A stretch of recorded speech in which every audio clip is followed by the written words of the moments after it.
Halo sobat, salam sejahtera untuk kita semua, semoga selalu dimudahkan dalam segala usahanya.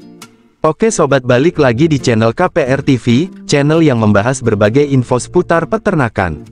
Kali ini kami akan berbagi info tentang hewan ternak yang ternyata sudah dibudidayakan cukup lama di Indonesia. Apa sajakah itu? Mari kita simak videonya saja ya sobat, dan jangan di skip-skip agar informasinya tidak gagal paham ya sobat. Langsung saja ke nomor urut 5. Bekicot atau siput darat yang biasa ditemukan di batang pohon pisang atau di persawahan ini ternyata memiliki banyak manfaat terutama untuk kesehatan. Kini banyak orang yang mencari hewan berlendir ini, untuk keperluan pengobatan sehingga kini budidaya ternak bekicot pun sudah kian menjamur. Ternyata budidaya bekicot tidak begitu sulit, karena hewan ini termasuk cepat dalam hal berkembang biak. Bekicot juga bisa digunakan sebagai pengobatan tradisional guna menyembuhkan berbagai penyakit, seperti sakit gigi, gatal-gatal, jantung hingga radang selaput mata. Tidak hanya dagingnya, cangkangnya juga bisa dijadikan obat untuk penderita tumor.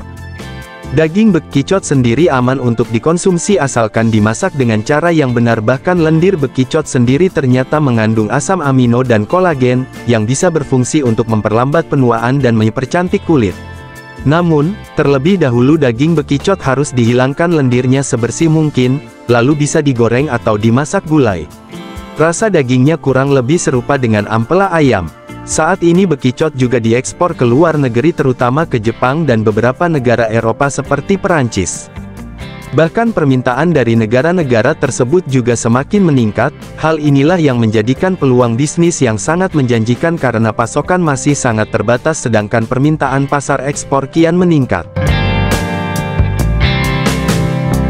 Nomor urut 4. Hewan yang dapat diternakan selanjutnya yaitu marmut. Selama ini beberapa orang mungkin masih menganggap marmut sama dengan hamster, padahal sebenarnya tidak. Secara taksonomi, mereka memang masih satu ordo, tetapi mereka berbeda famili. Marmut diklasifikasikan dalam famili Caviidae, dan ia merupakan hewan yang berasal dari Amerika Selatan. Ia berukuran lebih besar dari hamster, bahkan terhitung besar untuk ukuran hewan pengerat. Ternak atau budidaya marmut bisa menjadi salah satu bisnis yang cukup menguntungkan, pasalnya budidaya marmut terhitung belum banyak ditekuni seperti ternak kelinci atau hamster. Dari postur tubuh hewan ini berukuran 40-50 cm. Lebih pendek dibanding kelinci yang berukuran di atas 60 cm.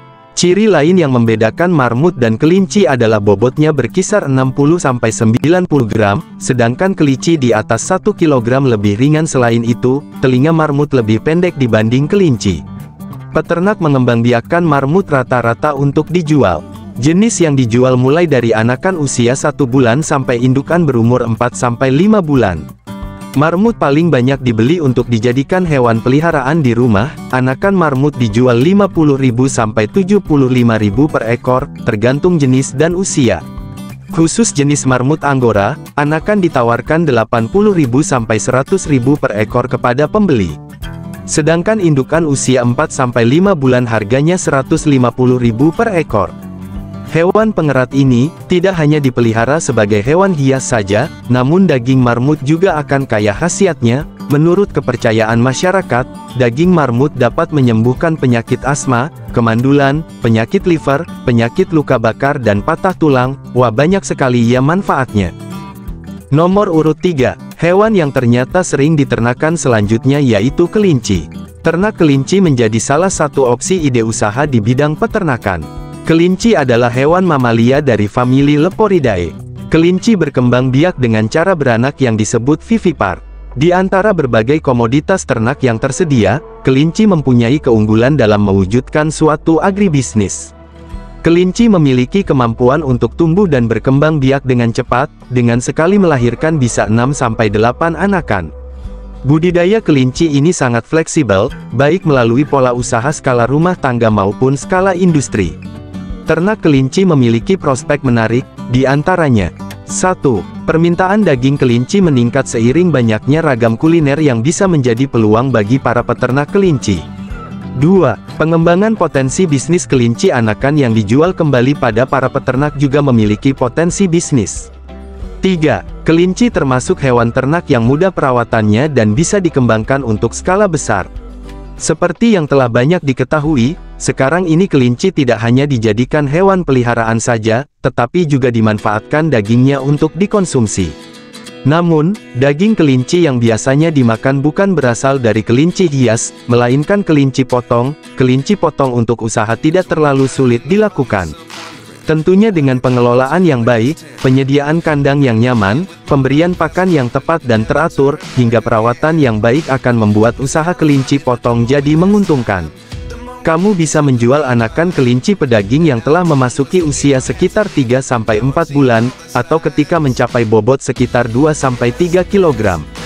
Umumnya, proses panen kelinci pedaging ini bisa dilakukan 4 kali dalam setahun.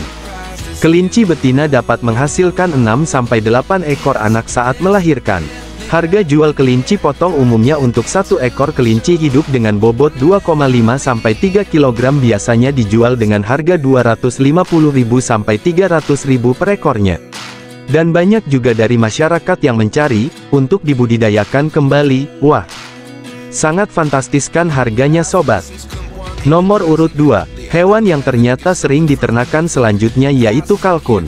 Barangkali budidaya kalkun di Indonesia memang tidak setenar beternak ayam atau unggas lainnya. Namun, kalkun sendiri sudah menjadi primadona bagi banyak orang, khususnya mereka yang tinggal di perkotaan. Nah, karena pembudidayaan kalkun tidak sebanyak ayam dan bebek, kamu bisa mengambil peluang ini sebagai kesempatan menguntungkan. Tujuan peternakan kalkun lebih diprioritaskan pada konsumsi dagingnya. Pasalnya, daging kalkun dikonsumsi oleh banyak orang di berbagai negara, seperti Amerika, Eropa, Asia, Australia, bahkan beberapa di Afrika. Masa panen biasanya berkisar antara 16 hingga 20 minggu, harga dagingnya cukup bervariasi dalam rentang 100.000 hingga 200.000-an per kilogram. Untuk satu ekor ayam kalkun bisa berbobot 5 hingga 6 kilogram. Harga mungkin dapat berubah sesuai dengan kondisi, toko, retail, dan daerah. Itu dia beberapa cara budidaya kalkun. Jadi bagaimana nih? Apa kamu sudah siap beternak kalkun berskala kecil? Semoga info ini dapat menambah wawasan buat kamu yang akan membudidayakan kalkun. Nomor urut 1. Hewan yang ternyata sering diternakan selanjutnya yaitu rusa. Pemanfaatan rusa Timor sebagai hewan ternak memiliki prospek bisnis yang menjanjikan, namun sebagai satwa yang dilindungi, usaha pelestarian harus tetap dijalankan.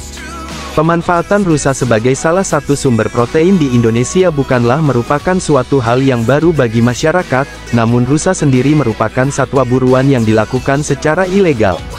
Oleh sebab itu, pengembangan dan penangkaran rusa sebagai hewan ternak merupakan salah satu cara yang terbaik berdasarkan sisi perlindungan dan pemanfaatan satwa liar. Rusa Timor memiliki beberapa keunggulan dibandingkan dengan rusa-rusa lainnya. Seperti misalnya daya adaptasi terhadap lingkungannya cukup tinggi dan mudah dikembangbiakkan, sehingga dapat tersebar di beberapa tempat mulai dari Aceh hingga Papua. Kemudian daya tahannya juga tinggi, tingkat stres dalam perjalanan juga rendah. Sementara dari sisi karkas atau daging, jumlah karkas rusa Timor lebih tinggi dibandingkan rusa sambar dan rusa bawean. Selain itu, konsumsi rusa Timor juga terbilang mudah. Pada pakannya kami dapat menggunakan rumput gajah, rumput odot, jerami kacang tanah, jerami jagung. Konsentrat juga kami berikan dengan kualitas protein kasar PK di bawah 10-20% itu sudah dapat memenuhi kebutuhan nutrisinya. Karkas rusa dapat mencapai 62% dan lebih tinggi jika dibandingkan dengan ternak setaranya yaitu kambing yang hanya memiliki karkas maksimum 55%. Sedangkan dagingnya sendiri dapat mencapai 38% dari bobot badannya. Satu ekor rusa jantan dengan bobot rata-rata 60-70 kg, dapat menghasilkan bobot karkas sekitar 32-36 kg. Dari 32-36 kg karkas, dapat diperoleh sekitar 24-26 kg daging.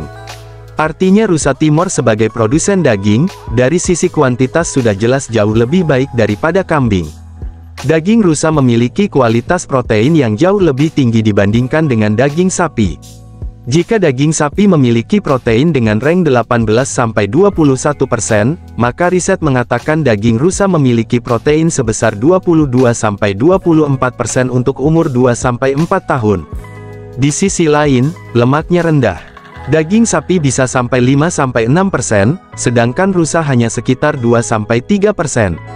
Artinya kalau lemak rendah, kemungkinan besar kolesterolnya rendah.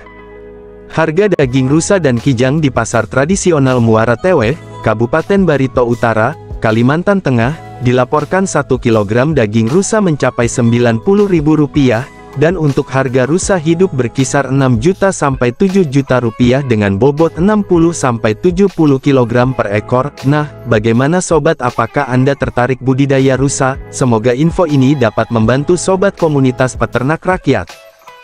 Oke sobat, itulah 5 jenis hewan yang ternyata tanpa disadari banyak diternakan di Indonesia.